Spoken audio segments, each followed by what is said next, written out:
Hello friends, இன்னைக்கு இப்படி நல்லா சோனு மழை பெய்யும் போது நல்லா சுட சுட ஏதாவது ஸ்நாக்ஸ் சாப்பிட்டுட்டே சூடான டீ குடித்தா ரொம்ப சூப்பராக இருக்கும்ல. இன்றைக்கி கொஞ்சம் ஹெல்த்தியான ஒரு சூப்பரான மசாலா கடலை எப்படி செய்யுதுன்னு பார்க்கலாமா? நம்ம சேனலை நான் சப்ஸ்கிரைப் பண்ணலைன்னா இப்போ கண்டிப்பாக சப்ஸ்கிரைப் பண்ணிக்கோங்க. இந்த மசாலா கடலை செய்கிறதுக்கு ஒரு பவுலில் 2 கப்பு நிலக்கடலை எடுத்துக்கோங்க.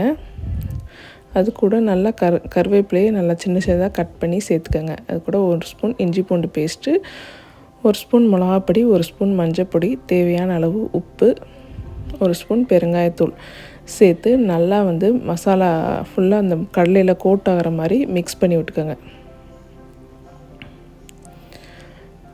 இந்த மாதிரி மிக்ஸ் பண்ணும்போது ஃபுல்லாக அந்த மசாலா ஃபுல்லாக அந்த கடலையில் ஃபுல்லாக கோட் ஆயிரும். கடலை வறுக்காத கடலை எடுத்துக்கணும். வறுத்த கடலை எடுக்க தேவையில்ல. நம்ம எண்ணெயில் போட்டு பொரிக்க போகிறோம்ல, அதனால் வறுக்காத கடலை எடுத்தாலே நல்லாயிருக்கும். அது கூட 4 ஸ்பூன் அளவுக்கு கடலை மாவு எடுத்துக்கோங்க. 2 ஸ்பூன் அளவுக்கு அரிசி மாவு எடுத்துக்கோங்க.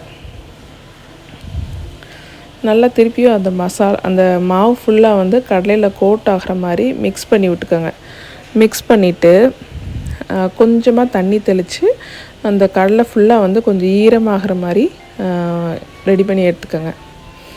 சைட் பை சைடாக எண்ணெயும் நம்ம அடுப்பில் வச்சு சூடாக்கிக்கலாம். இப்போ இந்த கடலை சூப்பராக ரெடி ஆயிடுச்சு. எண்ணெய் நம்ம சூடாக்கிட்டு, எண்ணெய் நல்லா சூடாக இருக்கணும். சூடாகும் போது இந்த கடலையை இப்படி கொஞ்சம் கொஞ்சமாக அப்படியே உதுத்து போட்டுடணும். அப்படி உதுத்தாமல் போட்டிங்கன்னா ஒன்றோட ஒன்று ஒட்டி எல்லாம் ஒட்டி ஆயிரும். அப்படி இல்லாமல் அப்படி ஊற்று போடும்போது கொஞ்சம் கவனமாக போடுங்க. கையில் தெரிச்சிரும் எண்ணெய், அதனால் கொஞ்சம் மெதுவாக போடலாம். ஆனால் ஊற்று போடுங்க. நல்லா செவக்கிற வரைக்கும் இந்த பபிள்ஸ்லாம் அடங்குற வரைக்கும் நல்லா பொரித்து எடுத்துக்கலாம். நல்லா பபிள்ஸ்லாம் அடங்கிடுச்சுன்னா நம்ம கடலையை வெளியே எடுத்துடலாம். ரெடி ஆயிரும்.